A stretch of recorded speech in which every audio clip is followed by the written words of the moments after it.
Good evening, I'm Camelia and this is KiniNews. Sanusi Matnor apologised in open court today to settle a defamation suit filed against him by Amirudin Shari. This was over his remarks on the Klang River cleanup project. Kedah MB Sanusi Matnor apologised to his Selangor counterpart Amirudin Shari in open court today to settle the latter's defamation suit against him. The Shah Alam High Court recorded Sanusi's apology, with other parts of the settlement remaining confidential pursuant to a consent judgment. When met after the case, this was what Amirudin and Sanusi had to say. Jadi adakah ini signal untuk membawa politik yang lebih sihat? Ya, insyaAllah semua akan beringat dan semua harus berhati-hati, terutamanya dalam menyampaikan fakta dan juga perkara, dan perlu mengelakkan sebarang kekeliruan kepada masyarakat, dan hakikatnya perkara ini berpanjangan yang tidak kesudahan dan sewajarnya memberikan pengajaran kepada semua. Ya, Alhamdulillah, saya ucap terima kasih kepada Yang Amat di Selangor yang telah bersetuju untuk menyelesaikan kes ini secara luar mahkamah. Saya percarakan, tidak kena ulang main pula. Saya 2 tahun dah ulang main mahkamah ni. Umur yang kisaman tu masih on ke? Tak lah, habis dah. Dah. Selesai lah. Itu je lah. Terima kasih. Jadi Datuk Seri, adakah ini sebagai satu peringatan kepada Datuk Seri kalau yang nak ucap dalam pada hari yang... Peringatan untuk semua orang lah. Bukan untuk saya seorang. Untuk semua orang. Siapa yang cakap tak betul, kita sama. Saya pun ada sama orang juga. Amirudin had filed the civil suit on August 30th, 2023 over the allegation that the Selangor Menteri Besar was involved with tycoon Vincent Tan in a scandal linked to the Klang River cleanup project. The defamation suit was over Sanusi's speech at the Jelajah Mega PN Best Sayangi Kedah Sejahtera ceramah at Dataran Darul Aman Jitra in the same month of that year. Nazri Aziz has revealed that he was called up by the US State Department over Prime Minister Anwar Ibrahim's stand on the Gaza issue. Here's more on that. Former Malaysian ambassador to the United States, Nazri Aziz, said Washington had disrespect Prime Minister Anwar Ibrahim's vocal stand on the Palestinian issue. This is despite them claiming to be a defender of free speech. In a recent interview with Malaysia Kini, Nazri recounted how he was called by the US State Department to explain Anwar's views on the matter.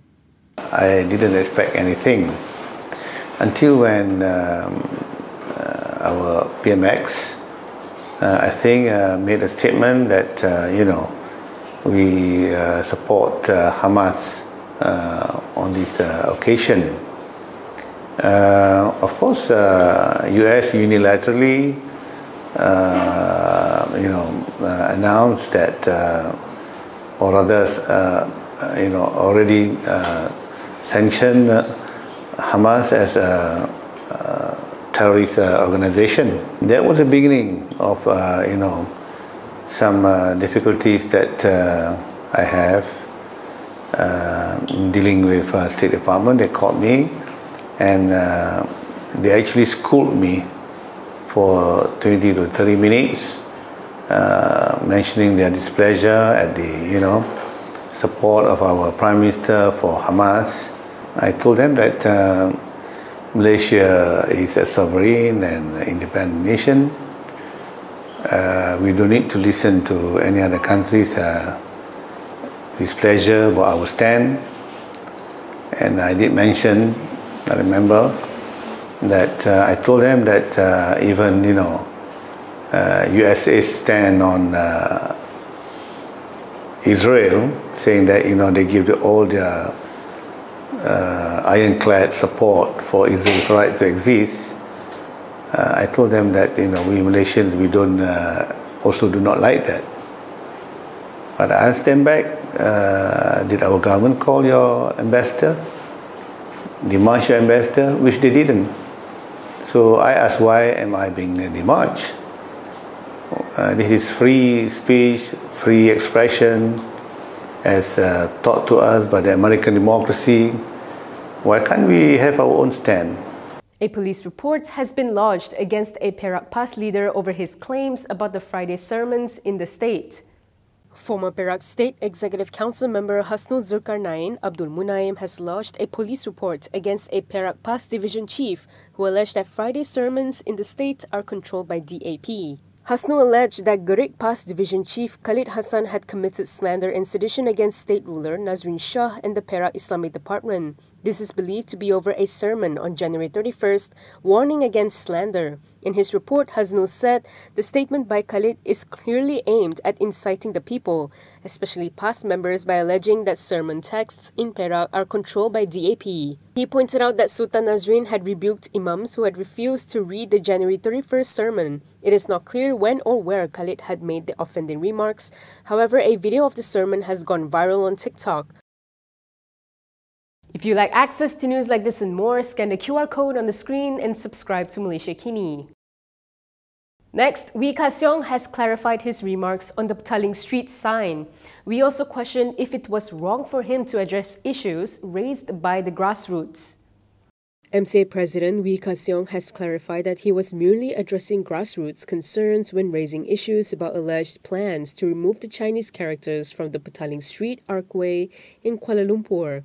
In a video posted on his Chinese language social media accounts last night, Wee said he was not fabricating claims and accused opponents of misrepresenting him. He explained the issue was raised during a Chinese New Year celebration hosted by Petaling Street's traders on Sunday, where he was invited to attend.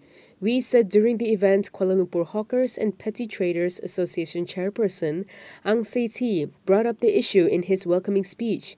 In a clip which was shared by Wee, Ang had said that officials told him that they are still considering it and haven't decided. Ang added that he hopes MCA or the Madani government will help to retain the Chinese characters on the sign. Wee said it is reasonable for a community leader to voice his concerns in his speech and urge political leaders and the government to address them. He said he had responded to the issue and questioned what was wrong with that. Wee also asked if he is supposed to evade and feign ignorance when grassroots societies raise issues. PAS Youth wants to organize a rally against the Urban Renewal Act. It urged all Malaysians, especially the Malay Muslim community, to unite against the bill. PAS Youth is planning a rally to protest the proposed Urban Renewal Act. In a statement, PAS Youth Deputy Chief Hafiz Sabri called the proposed law a form of modern colonialism. He claimed the bill implicitly denies the voice of the minority, affects the socio-economic stability and oppresses the rights of certain groups. He said it is also seen as oppression against the urbanites, especially the Malays from poor backgrounds, to move out and hand over their land unwillingly. He claimed that the new law favors property developers under a supposed urban renewal objective. He added that they are very concerned that the strategy that was once used to chase out Palestinians from their homes would be used again. With this, PAS Youth urged all Malaysians, especially the Malay Muslim community, to unite against the bill. Hafiz said the mass rally will be organized with NGOs and other stakeholders to oppose the government's plan to table the bill in Parliament. It was reported that the government plans to table the bill in either June or July. Yesterday, Prime Minister Anwar Ibrahim addressed concerns over the proposed law and stressed that it will not give the government powers to change the original ownership status of urban properties. Anwar said there will be no provision under the proposed act that could lead to owners, regardless of ethnicity, losing ownership of their property. Apart from Syed Saddiq, no opposition MPs have met Minister Fadila Yusof to discuss allocations. Fadila is the chair of the Government Consultative Council managing the discussions. Deputy Prime Minister Fadila Yusof has revealed that no other opposition lawmakers except for Muar MP Syed Saddiq Syed Abdul Rahman have come forward to discuss financial allocations for their constituencies.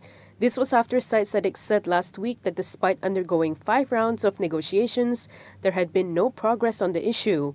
Fadila said Syed Saddiq's proposals do not represent the opposition as a whole. Fadila added that Syed Saddiq's proposals were in the process of being finalized.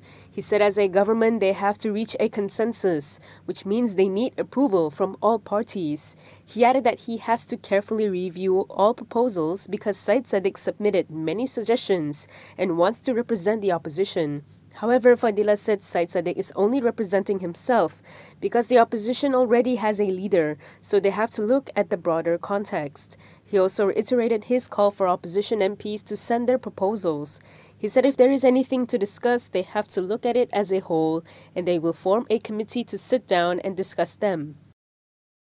That is all from me today. For more stories, you can go to kinitv.com. You can also follow us on Instagram, Twitter, YouTube, and Facebook for the latest news updates.